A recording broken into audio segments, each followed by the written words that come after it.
ఒక్క విషయాన్ని గమనించవలసి ఉంటుంది. గ్రహములు జాతకంలో సంచారం చేస్తున్నప్పుడు మిశ్రమ ఫలితాలను ఇస్తాయి. ఇది మర్త్యలోకం. కేవలము శుభములు ఉండవు, కేవలము అశుభములు ఉండవు, శుభాశుభ సమ్మేళనంగా ఉంటుంది. కానీ మనిషి తెలుసుకోవలసినది మాత్రం ఒక్క విషయాన్ని బాగా గమనించాలి. శ్రీకాళహస్తీశ్వర శతకం చేస్తూ దుర్జటి మహాకవి ప్రతిపాదన చేస్తాడు. గ్రహదోషంబులు దుర్నిమిత్తములు నీ కళ్యాణ నామంబు ప్రత్యహమున్ పేర్కొను ఉత్తమోత్తముల బాధం పెట్టగానూపునే దహనం కప్పకజాలునే శలభ సంతానంబు నీ సేవచేతి హత క్లేశులు కారుకాక మనుజుల్ శ్రీకాళహస్తీశ్వరా అంటాడు. నీ సేవ చేసి హతక్లేశులు కారుకాక మనుజుల్ శ్రీకాళహస్తీశ్వరా.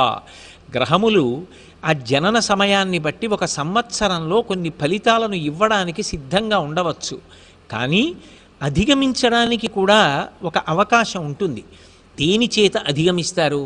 రావలసినటువంటి అశుభ పరిణామం చాలా ఉపద్రవంతో కూడుకున్నది, భయంకరమైనది అయినప్పటికీ కూడా అది తప్పించుకునేటటువంటి సాధనం ఒకటి ఉన్నది.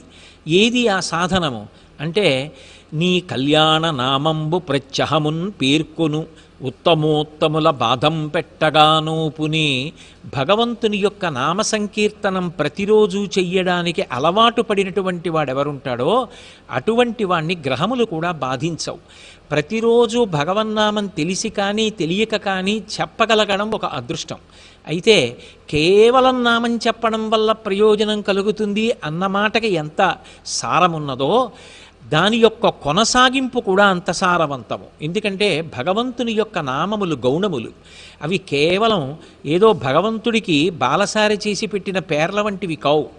ఒక్కొక్క నామం చెప్పగా చెప్పగా చెప్పగా ఆ నామము యొక్క అర్థమేమి అని తెలుసుకునే ప్రయత్నం చేశారనుకోండి, దాని వలన భగవంతుడు ఒక్కొక్క గుణాన్ని ఆవిష్కరించినప్పుడు, లోకాన్ని సంరక్షణ చేయడానికి ఆయన ఒక్కొక్క లీలని ప్రదర్శించినప్పుడు, ఆయా సమయాలలో ఆయన చూపించినటువంటి దయ, ఆయన యొక్క కారుణ్యం జ్ఞాపకానికి వచ్చినప్పుడు, లోకం ఆయనని కీర్తించినప్పుడు వచ్చినటువంటి పేర్లు ఆ పేర్లు.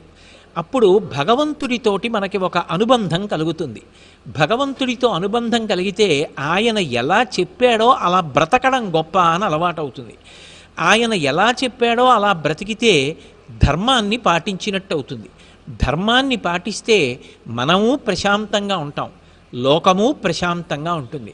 అంటే నిజానికి సమాజము యొక్క శాంతి భద్రతలన్నీ దేని మీద ఆధారపడి ఉన్నాయి అంటే ధర్మాచరణము వలన మాత్రమే సాధ్యమవుతాయి.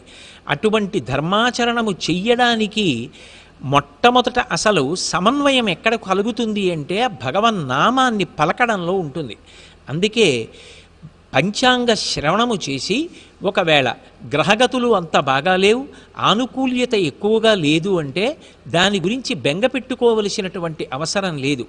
ఏ బెంగ పెట్టుకోకుండా చక్కగా భగవంతుణ్ణి నమ్ముకుని ధర్మ మార్గంలో ప్రయాణం చేస్తే వాడు చేతికి నూనె రాసుకుని పనసతొనలు తీసిన వాడితో సమానం. పనసతొనలు ఎంత జిగురుగా ఉన్నా, పనస పాలు ఎంత చేతికి అంటుకునే లక్షణమున్నవైనా, చేతికి నూనె రాసుకుని తొనలు తీసిన వాడికి చేతికి ఆ జిగురు అంటుకోదు, అంటుకోకుండా నూనె కాపాడుకుంటుంటుంది. అలాగే ధర్మ మార్గంలో ప్రవర్తించిన వాడికి భగవంతుని యొక్క అనుగ్రహం ఉంటుంది.